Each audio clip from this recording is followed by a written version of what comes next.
Salut mesdames, mesdemoiselles et messieurs et bienvenue dans le journal des infos sur Actu du Peuple Télévision. Au sommaire, Jules Coste, le Congo exige mémoire, justice et réparation, a déclaré la population de l'Est. Inflation de Gopas à Kinshasa, tandis qu'à Goma, le prix est rabattu. À qui porte le choix pour la bonne gouvernance en RDC entre Joseph Kabila et Tshisekedi Tshilombo. Le professeur politologue Bob Kabamba menace de dissoudre le 12 partis politiques d'opposition prêtant main forte à Joseph Kabila Kabangé. Hurricane fait le portrait sur la gestion de leur gouvernance en RDC. Déclaration poignante de Corneille Nangaa sur le régime de Kinshasa. Merci, salut mesdames, mesdemoiselles et messieurs. Bienvenue pour le détail.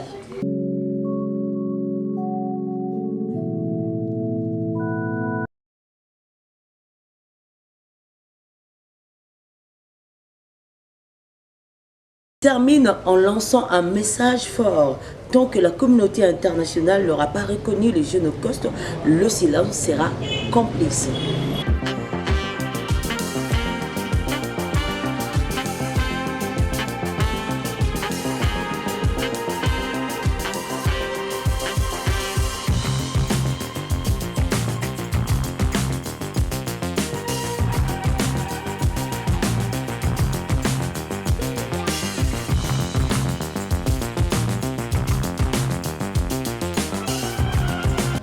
Alors qu'à Kinshasa, le Gopas vit l'inflation jusqu'à $80, le gouvernement Nangaa rabat les prix à 15 000 francs.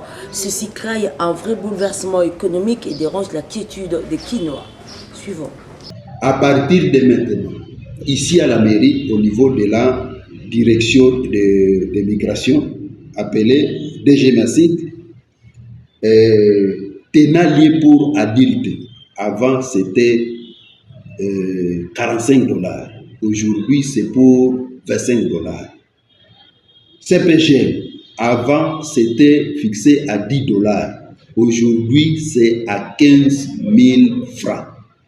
Tenant lié maintenant pour les enfants. Parce qu'on peut, on peut voyager avec son enfant, il est mineur. C'était fixé à $25. Aujourd'hui, c'est à $10. Tenant lié pour enfants mineurs.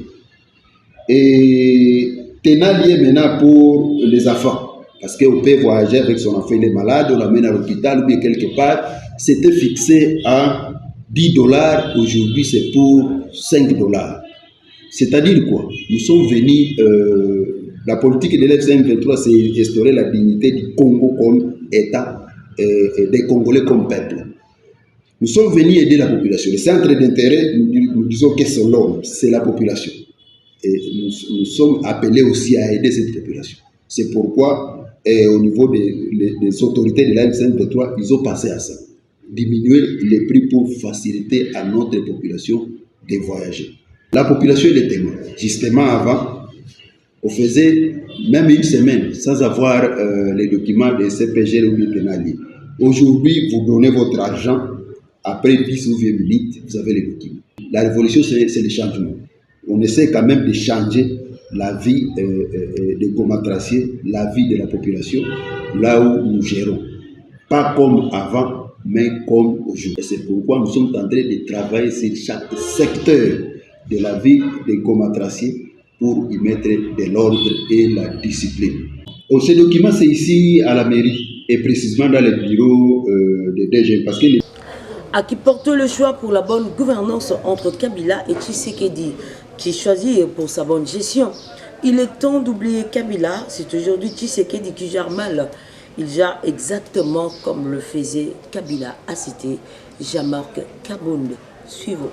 J'ai voulu savoir si je suis d'accord avec l'intégration, tout ça. Mon cher ami, je dois vous dire sincèrement qu'il y a un adage juridique en droit qui dit nul ne peut se faire valoir à sa propre turpitude. on aurait évité tout ça. On aurait évité tout ça. Mixage, brassage, parce que c'est une histoire bien connue dans notre pays. Qu'à chaque cycle de violences créées, on aboutit toujours par un dialogue qui va intégrer les acteurs civils au gouvernement et au Parlement. Et bien pour les combattants, ils seront intégrés dans l'armée. Ça, c'est connu. C'est notre histoire récente. Alors, toute la question est de savoir maintenant, quand Tshisekedi négocie avec les M23 à Doha, vous pensez que les M23 vont lui donner un cadeau sur un plateau d'or? Cette question, par contre, il ne faut pas me la poser. Moi, je suis un opposant. Posez-la à Tshisekedi qui est en train de négocier avec les M23 maintenant. C'est une très belle question qu'il faut lui poser. Moi, je peux vous dire oui ou non. Ça va faire quoi? C'est par rapport au dialogue inclusif. Ah ben oui, mais je vous ai dit, nul ne peut se prévaloir de sa propre turpitude. Si pour trouver la paix, on doit passer par là, je crois que ce sont des concessions que nous serons encore une fois de plus appelés à faire, parce que celui qui a été là, celui qui est là, n'a pas pris des mesures préventives pour nous éviter cette situation. Donc l'intégration des militaires, prenez un peu un cas de figure. On nous apprend que l'FCM23 a 30 000 combattants. Aujourd'hui, soyons un peu raisonnables. On fait quoi de ces gens-là? On le prend, on va les jeter dans un océan. C'est devenu un problème politique qu'il faut régler. Et c'est justement le bien fondé du dialogue. Quand nous serons là-bas, c'est là-bas que nous allons tout définir. Mais à ce stade, de vous dire oui ou non, je crois que c'est trop osé. Entre Félix Tshisekedi et Joseph Kabila, qui choisirais-je? Mais, mon cher ami, vous savez qu'à ces jours, je n'aime plus faire le procès de Kabila. J'ai fait un grand procès à ce monsieur pendant 18 ans. Je crois que pour la plupart d'entre vous qui me connaissent ou qui me connaissez depuis 10 ans, s'il y a un opposant qui a combattu Kabila plus que moi, en tout cas, j'aimerais le connaître aujourd'hui. Je suis parmi les gens qui ont combattu Kabila farouchement. Je peux me placer en première position parce que c'était facile de faire la politique contre Kabila ici à Kinshasa, mais moi j'ai combattu Kabila chez lui, dans son village natal. J'ai hissé les drapeaux de l'UDPS. J'ai été l'opposant farouche dans le village natal de Kabila, ce qui n'était pas donné à tout le monde. Donc aujourd'hui, je ne peux plus continuer à faire le procès Kabila. Le monsieur là, il a fait ce qu'il a fait. Il a laissé le pouvoir. Je crois qu'il est temps de l'oublier. Pour moi. Nous sommes dans un procès aujourd'hui contre Félix Tshisekedi. Parce qu'il gère mal. Il gère exactement comme faisait Kabila. Parce qu'aujourd'hui, je ne peux pas nier mon propre combat. Je ne peux pas nier ce que j'ai fait hier. J'ai combattu Kabila parce qu'il gérait mal le pays. Le pays était mal gouverné, dans la dictature. Le peuple était soumis à la misère, à la pauvreté, pendant qu'une petite élite s'enrichissait de manière éhonteuse. Et ça, je l'ai dénoncé de manière forte. Et c'est ce que je continue de faire aujourd'hui, parce que Tshisekedi est sur la bonne voie de Kabila, et je dirais qu'il est en train même de perfectionner cette voie. Le professeur politologue Bob Kabamba menace de dissoudre les 12 partis politiques d'opposition qui prêtent main forte à Joseph Kabila Kabange, que ce dernier tient à effacer sur la scène politique congolaise. Suivant. Un politique capable de pouvoir mettre en difficulté la dynamique politique actuelle. Alors là, on peut user de tous les moyens pour espérer arriver à ça. Alors, une fois que la condamnation à mort a été prononcée, et une fois la suspension d'abord des partis politiques FCC ainsi que le PPRD avait été prononcée est signifié il y a que quelques jours par le ministère donc de l'Intérieur, on se rend bien compte que nous sommes toujours en train de pouvoir aller dans cette direction. Et alors, par rapport aux partis politiques qui viennent d'être suspendus et qui seront certainement dissous dans les prochains jours par le Conseil d'État, cela ne peut se lire que dans ce processus que je viens d'évoquer. Ça veut dire aussi que pour espérer éliminer véritablement la potentielle force politique que peut constituer Kabila, eh bien, on doit éliminer tout ce qui, de près ou de loin, s'en approche. Malheureusement, on constate jour après jour que de plus en plus de décisions qui sont prises par Kinshasa vont dans le sens de plutôt essayer d'avoir un monologue qui soit accepté avec un narratif qui est accepté par Kinshasa. Lorsqu'on n'a pas le même monologue, lorsqu'on n'a pas le même narratif que Kinshasa, tout de suite on sort les grands moyens, on sort la justice, on sort les suspensions, etc.